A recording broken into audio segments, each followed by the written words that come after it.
Good morning everyone. तो आज के इस वीडियो में हम लोग भारतीय मरुस्थल को मानचित्र के द्वारा पढ़ेंगे और ये वीडियो अगर आप पूरा देखते हैं ना तो भारतीय मरुस्थल में कोई कन्फ्यूजन नहीं बचेगा।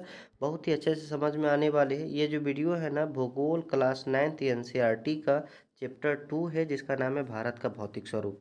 आज वीडियो में हम लोग ये भी समझेंगे कि इसका नोट्स आप लोग कैसे प्राप्त कर सकते हैं। तो आइए हम स्टार्ट करते हैं।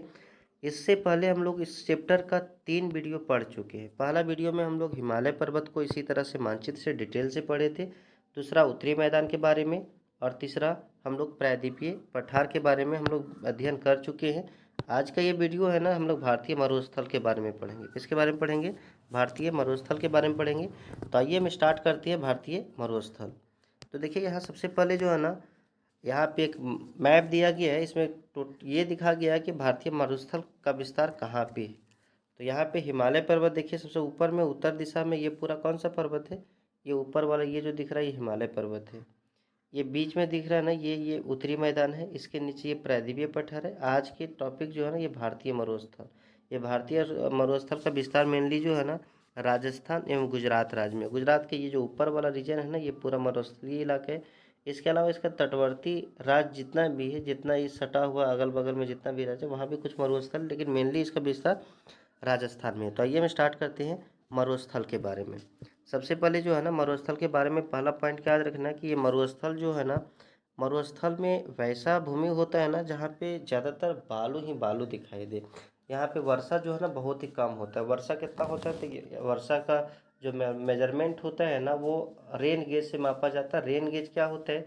तो ये कीप होता है इस आकार का, और ये कीप जो है ना वो जैसे वर्षा होता है ना तो छत पे रख दिया जाता है और इसमें कुछ मेजरमेंट यूनिट लिखा हुआ रहता है। और यहाँ से जितना भी पानी इसमें घुसा देखा जाता है 30 सेंटीमीटर कि 40 सेंटीमीटर कितना घुसा है ना उस एरिया का मेजर किया जाता है कि इस एरिया में अगर इस देखो यहाँ पे क्या है वृत्ताकार है तो वृत्त का क्षेत्रफल निकाल दिया जाता है। इतना क्षेत्रफल में इतना वर्षा हुआ तो इस क्षेत्रफल में कितना वर्षा हुआ ये मेजर किया जाता है। तो यहाँ का जो वर्षा होता है ना वो बहुत ही कम होता है। कितना होता है? तो 15 सेंटीमीटर। मिलीमीटर में अगर बोले तो 150 मिलीमीटर होता है। मतलब यहाँ पे वर्षा बहुत ही कम होती है। जब वर्षा कम होती है तो बोलो ये शुष्क जलवायु वाला क्षेत्र है कि नहीं? मतलब यहाँ का जलवायु जो है ना शुष्क है। शुष्क मतलब क्या? सूखा हुआ रहता है, जिसके कारण जो है ना यहाँ का वनस्पति का विकास बहुत कम होता है, क्योंकि वनस्पति पेड़ पौधा होता है और पेड़ पौधा का विकास वहीं ज़्यादा होता है जहाँ पे ज़्यादा पानी होता है। अगर पानी नहीं है ना तो पेड़ पौधा का विकास उतना अच्छा हो नहीं पाता है। तो यहाँ वनस्पति बहुत ही कम है। इसके अलावा जो है ना यहाँ पे नदियाँ भी बहुत कम है, क्योंकि जब वर्षा हो ही नहीं रहा है तो यहाँ से नदी कैसे निकलेगा? तो यहाँ पे सबसे पहला बात आप देखिए, यहाँ पे वर्षा बहुत ही कम होता है 150 से मिलीमीटर या 15 सेंटीमीटर। या जलवायु यहाँ पे शुष्क जलवायु है, वनस्पति बहुत ही कम है और नदियाँ यहाँ पे बहुत ही कम प्रवाहित होती है। इसके अलावा ये भारतीय मरुस्थल जो है ना ये मेनली कहाँ पे है? तो राजस्थान में। ठीक है।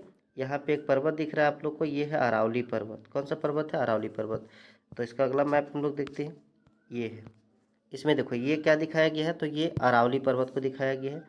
तो ये अरावली पर्वत है और अरावली पर्वत से एक नदी निकलती है जिसको लूनी नदी बोलते हैं। अगर पूछा जाए भारतीय मरुस्थल की एकमात्र नदी और ये महत्वपूर्ण और सबसे लंबी नदी भी है कहाँ की? भारतीय मरुस्थल की। इस नदी का नाम है लूनी नदी। और ये जो मरुस्थल है ना भारत में जो मरुस्थल उसे थार का मरुस्थल के नाम से जाना जाता है। क्या जाना जाता है? थार के मरुस्थल। और ये थार के मरुस्थल जो होता है ना यहाँ पे दो तरह का भू आकृति बनता है। एक को बोलते हैं बरखान, एक को क्या बोलते हैं? बरखान। ये जो है ना आधा चांद के जैसा जो दिख रहा है ये बरखान होता है। क्या होता है कि जब हवा चलती है ना तो बालू उड़ उड़ करके एक स्ट्रक्चर बना लेती है जो आधा चांद के जैसा दिखाई देता है। इस स्ट्रक्चर को बरखान बोलते हैं। और ये राजस्थान के एक जिला है जैसलमेर, सबसे ज़्यादा बरखान जो है ना वहीं पे देखा जाता है। बरखान का एक समूह देखा जाता है वहाँ पे। तो अगर पूछा जाए कि भारतीय मरुस्थल जो थार का मरुस्थल वहाँ पे जो बरखान देखा जाता है वो ज़्यादातर किस जिला में पाया जाता है? तो याद रखिएगा जैसलमेर एक जिला है राजस्थान का, वहीं पे बरखान देखा जाता है।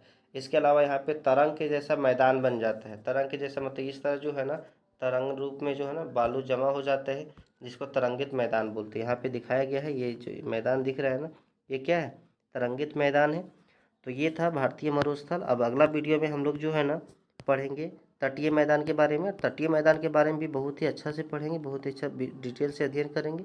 ये देखिए पूरा तटीय मैदान को हम ड्रॉ किए हैं और इसका नोट्स जो है ना मेरे व्हाट्सअप नंबर के थ्रू प्राप्त कर सकते हैं। मेरा व्हाट्सअप नंबर है 8651527732।